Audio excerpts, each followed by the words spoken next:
Using a creation station in your classroom can be game changing for helping students find their creativity, use critical thinking and collaboration, and also communication. I've used them in my classroom as sort of a writing station, but with a little bit more fun and flair. And I'm going to show you how to set up a creation station, even if you don't have a lot of space in your classroom.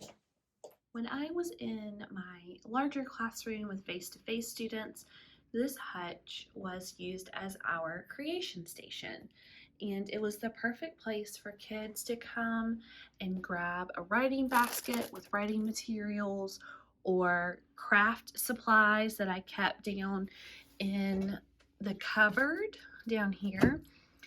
They were welcome to come explore, see what was in the drawer, and find things to help guide their learning and their creativity. Now it's more of a creation station just for me, since I really don't pull students into my small office area, but I do have a mobile creation station that I'm putting together. So let's look at what that is going to be like. My drawer was organized to have mostly pins, but it's got a little bit of yarn in here. I save even like the backs of stickers. So I save these because in the past I've had students cut them out and use the negative space as like a frame. And of course, no creation station, makerspace, STEM lab, or whatever term you want to use would be complete without a collection of household materials that you have convinced your husband you will use for something else. I have tons of toilet paper rolls, paper towel rolls, paper, and as you can see, I've used them for various activities. This is a little Christmas gnome that we made. I also have wick sticks over here that are super fun. Games that have been repurposed, books to be repurposed. So any of those materials that you like to collect, because that sounds a lot nicer than hoarding, is perfect for your station, and it doesn't have to be super elaborate. I like the hutch because I can close the doors and stash all this chaos. Paper bags are a great resource to have on hand. You can use these for puppets, books, and anything in between. Paper plates are another really great resource to have if you're just starting out. And of course, materials from home, anything that you would put into the recycling bin. Scrap paper. I used to have a box in my classroom just for scrap paper so that students weren't throwing things away that we could repurpose. I have stamps in here and various materials I've used for decorating other things in the school. So this will be my mobile creation station, and I'm going to be focusing on writing standards and communication standards. So I've included some things to help students. In this top drawer, I have a lot of manipulatives. I love the nanograms with the letters. It's kind of like Scrabble, but without as much structure as Scrabble. We've got some wick sticks, which are really fun for students, especially younger kids who need work with some fine motor skills, of course. We've got story coins in here. These are my creation, and they're little coins with icons where students can get ideas for things to write about, short stories, poems, all sorts of things. So there's one that has a little stingray on it. We also have puzzle pieces. I used these when I had face-to-face students and we were working on correlative conjunctions. So those are the ones that always go together, like and or. We also have not only, but also. So these they put together as a puzzle and then come up with a sentence using those correlative conjunctions.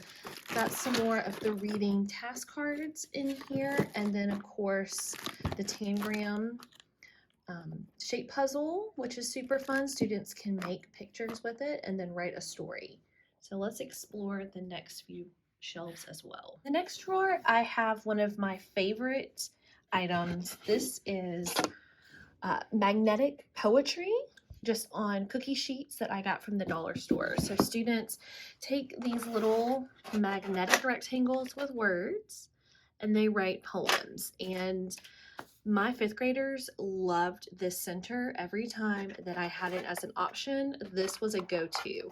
So this will be going in the second drawer. Okay.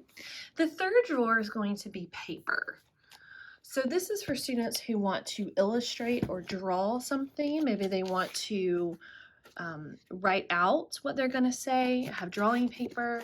We also have cards in here if they want to make a postcard or maybe an informational card. I'm also going to include examples of student work because making books is a really fun way for students to express their knowledge in a tangible, hands-on way. And so these are some books that I've made and students have made over the years. Paper bag books are one of my favorites because there are all these nooks and crannies where you can hide things. You can make it super fun and interactive. This was just a simple 2-hole punch book with a rod in the middle. So that will also be going in the paper drawer along with some paper plates and paper bags.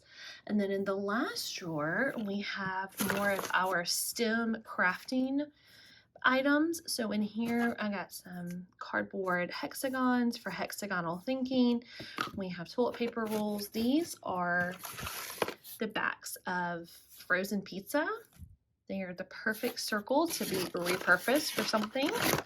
Okay, coffee sleeves are great for creation. I've got some leftover magazines that students can cut up. I've got some decor from a classroom that a teacher didn't need anymore. So all of these materials will be perfect for STEM activities that students can create and then write about. So here's the finished creation station, my mobile station on wheels, added a little pop of color. On the top, I have this board that students can cut on with a magnetic ruler, and then I have a little pencil cup. This is also a great place to incorporate some technology. So if we want to do some recording, I have this $5 light that I purchased, along with some other things that students can use to take their physical creations and make them digital. And then, of course, it depends on what your focus is. So I've taken on a focus of writing because communication is a skill that our students really need to work on. So these are some resources that I use and that I will be moving to the mobile creation station. But these are response cards that we could use for a variety of purposes. I had hole punched them and I had them hanging in my classroom. These are some cubes where students can kind of roll a dice to create a story. We have popcorn writing, so we have nouns and verbs on the white paper and then adjectives on the yellow, like the butter, which is always fun.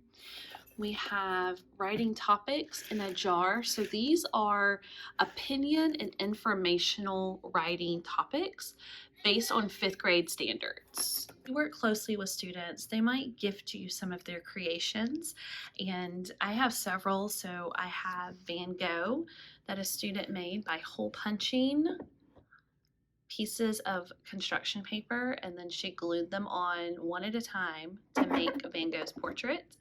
I also have this beautiful book from the perspective of a fairy, and this was based off of the book Finding Neverland. So the biggest thing to take away is that the space doesn't have to be perfect. It is what you make it. And the biggest thing to keep in mind is that the purpose of this space is to give your students a place to go where they can create, be imaginative, and add something new to their world. subscribe if you want more. Follow me on Instagram at Inspired to Enrich, and I'll see you soon. Take care.